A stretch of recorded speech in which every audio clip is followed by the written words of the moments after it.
The latest. Thank you for your love and support. I appreciate you all.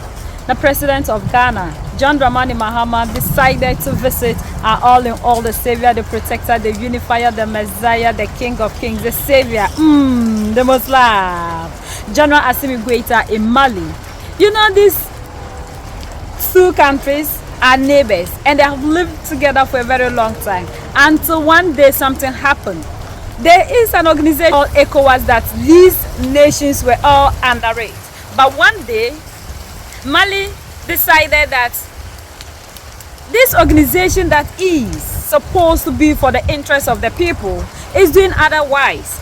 And they cannot sit down to see their people suffering with all the mineral resources that they have for somebody living somewhere who came into Africa to come and colonize us and is not doing anything on its own to develop, to keep taking everything that is meant for the people in Africa. So, for that reason, they are willing to fight for their citizens and Mali will no longer be under oppression. So these two nations and two brothers decided to part ways because one has decided that oppression is so interesting. It is good to always be under oppression, and for that matter, they want to continue to be under oppression. And they don't care whatsoever happens to their people. As long as Yellow Popo is happy, they don't have a problem with that. So they want to keep on with the oppression. And when this thing happened, these two brothers part ways, and there was some misunderstanding between these two nations. That was when there was another leader in that country where John Dramani Mahama is coming from. So today there is a new president in Ghana, John Dramani Mahama, who has decided to visit the brothers to reunite the two nations. According to him, they are brothers. They have lived together for a very long time, and that brotherly love, they want it to continue to exist among them. He also talked about strengthening cooperation, you know, security and other aspects. And transportation of goods and services must continue to flow. So the two nations that decided to part ways on the condition for one fighting for total freedom and liberation, and the other is still loving oppression, decided that today they are going to meet and for them to strengthen ties.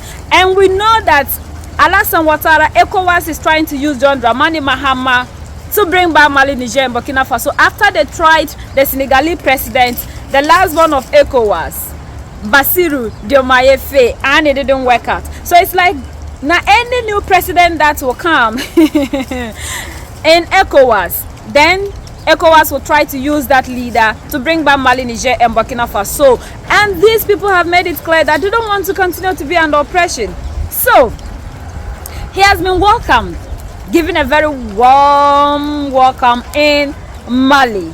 And they talked about security, transportation, cooperation, and strengthening ties. You know, security, as John Dramani Mahama will always say, if your neighbor's house is on fire, you have to fetch water to help quench it, because after your neighbor's house, you'll be the next person. Thank my brother, President of the Transition, President Goïta, for the warm welcome we've received since we arrived here. As a brotherly country, everybody knows the historical relations that have existed between Ghana and Mali since the period of our first presidents, Modibo Keïta and Dr. Kwame Nkrumah. Ghana and Mali have had a very close relationship. And so I came on a friendly visit, and also to thank President Goïta for allowing Prime Minister Mega to visit Ghana when I was being inaugurated as president. That was a good sign. It was appreciated by the people of Ghana, and so I came to say thank you. But we also took the opportunity to discuss issues of bilateral cooperation and trade and economic cooperation between our two countries. We know that for a very long time, our countries trade amongst each other.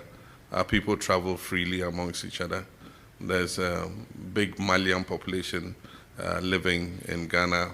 They are involved in business. They are settled peacefully in Ghana. They're actually citizens of both Ghana and Mali. And so we had the opportunity to discuss how we can make our economic relations even stronger. And we also have a transit corridor. A lot of long-distance drivers, both Malian and Ghanaians, convey goods from our ports to Mali and transport goods from Mali back to our port for export. And so we discussed how we can remove the challenges so that it's easy for these drivers who are involved in the transit of goods to be able to do their work without any problems. And most importantly, we discussed issues of how we can strengthen our defense cooperation in the light of the fight against terrorism and how Ghana can be of help in terms of cooperating with the alliance AES in terms of the fight against terrorism, because we all occupy the same sub-region, and terrorism in one country is a threat to all of us. And so we had quite a discussion on how we can strengthen our bilateral relations in terms of the fight against terrorism. And finally, we discussed the revival of the Permanent Joint Commission for Cooperation between Mali and Ghana. The last meeting was in 2011 in Accra, and the next meeting was supposed to take place here, but due to some circumstances it didn't happen. And so we're looking to revive it so that as early as possible we can send our technical team to come and sit with our Malian counterparts and discuss how we can increase and strengthen the cooperation that exists between our two countries. We discussed it, and we recognize that there's been some issues of trust, problems with trust between the two groups.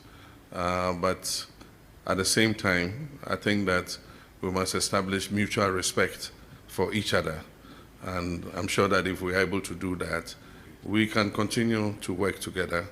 I think that there's a choice that Mali, Burkina Faso, and Niger have taken, but that won't be an impediment in us continuing to have our bilateral relations with all those countries. We're brothers, and God put us in this sub-region for a purpose. And so whether we like it or not, we have to live together.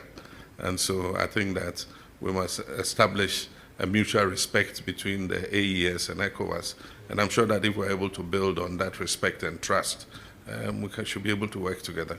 I'm an old face because I've been president before. I've been chairman of ECOWAS before.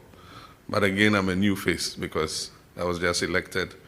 And so Ghana is prepared to continue to play the role of a bridge between our two groups, the ECOWAS and the Alliance of Sahelian States.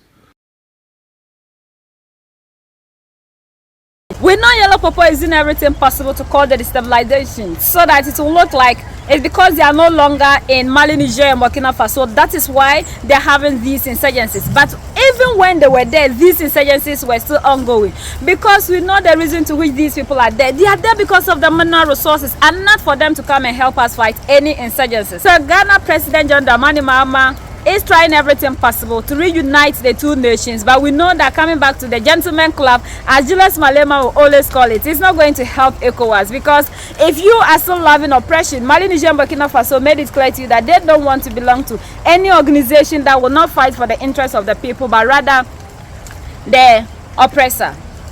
These organizations, they don't want to have any union. They don't even want to pass by their backyard. Yes, to talk of even entering into, they don't want to have anything to do with them. So after visiting Alassane Ouattara, and they talked about how they are going to do whatsoever they want to do to bring back Mali, Niger, and Burkina Faso into the bloc, John Dramani Mahama is in Mali talking about cooperation, uniting, strengthening ties, and working together as brothers. And this is supposed to be the case because Africans, we are one people, and we have to continue to work together because our unity is our strength. The reason to which the African continent is not moving forward is because we have allowed ourselves to be divided by yellow pawpaw, you understand? So the divide and conquer is what is helping them most. As others are fighting for freedom, we've seen others who are also trying everything possible to bring them back into oppression. It's because we are oppressed, that's why we are suffering. And that system that these people have created will never make us to get the freedom that we are looking for. Going to AU summit and crying for reparation wouldn't give us the freedom we are looking for.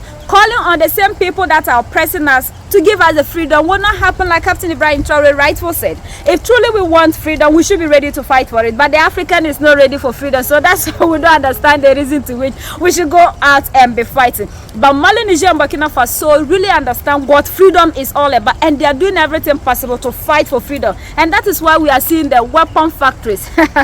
We are seeing the satellites that they are having. We are seeing everything physical in Mali, Niger, and Burkina Faso. They are preparing themselves towards anything, as others are sleeping on democracy, eating on democracy, and doing everything democracy. These ones are very prepared to fight. Yes, and as they are saying they are not going to export minerals, and you are sitting there eating democracy, and very soon we'll all move to AES. Yes, AES is too big. They have to expand everything. Now they are calling us to come for our passports and our citizenship. So very soon we are going to move out of these gentlemen clubs and join the winning team. We know these ones are true leaders, and they've come to Africa at the right time to expose the bad leadership we have had for all these years. Yes, corruption is something that is making Africa not to move forward. Any leader that will come in the guise of democracy thinking about fighting corruption is a liar. Corruption, it can never stop. Oh. Yes, because under that guise of that demo, everything bad must happen. You know, democracy has never been there to fight for the good. You see, Africa will love democracy so much, because under the guise of democracy, we are able to loot, rob, and make sure that the continent never move forward. But under the military regime, who dare you? You can never be a thief and be under the military. No, it cannot happen. And that is why ECOWAS is doing everything possible to bring back these people into the gentleman club. And all they talk about is going back to democratic rule. What is democratic rule?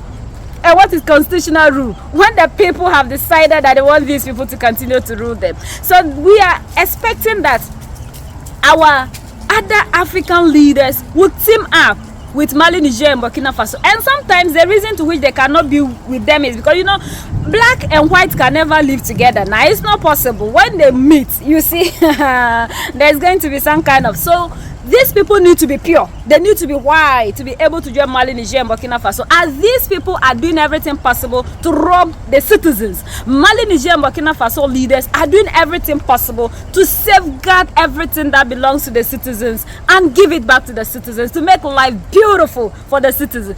A black man never wants the truth, and that is why Africa we are suffering. Yes, we don't want to be told the truth. Whenever you are told it, and democracy is never for the truth, and that's why these are people they love it too. Democracy is in the guise of truth, yes, but the people that speak the truth in democratic rule, they are the ones that they always tag as bad. We've seen what they did to Muammar Gaddafi, John Magufuli of Tanzania. Because of the corruption attitude in them, they cannot team up with Mali, Niger, and they can't team up with Mali, Niger, and Burkina Faso because they are not of the same page. A liar can never live with somebody who tells the truth, and that is why Africa we are seeing what we are seeing, and that is the reason to which the white man always use this divide and conquer strategy, because they know those who always rise up to fight the truth and fight for the continent and the freedom of their people. There are others who are not willing. There are people who are so selfish and greedy, who want to take whatsoever that belongs to the state to themselves. So for that reason, we will always use these ones to fight the ones that are doing the right thing. And that is why Africa is not moving forward, and we are where we are till date. But we know one day we will take away these old cargoes who are not there to fight for the continent and bring in the energetic ones. You see Dr. Kwame Nkrumah, Patrick Lumumba, we've seen Sankara, we've seen all these leaders were very young and bold. These are the leaders that we need. And when we have leaders like that, the West will try to be tagging them to be dictators. So whenever you see the West tagging an African leader a dictator, just know that that is the best leader who is doing everything possible to safeguard Africa and the natural resources. United we stand, divided we fall, and united we keep standing forever and ever. The biggest enemy of the African is mental slavery. So let's decolonize ourselves from mental slavery. Let's keep sharing to educate our brothers and sisters. Together we make Africa great for ourselves and the next generations that are going to come. So that's the latest around the world, in Africa, West Africa, and in Mali.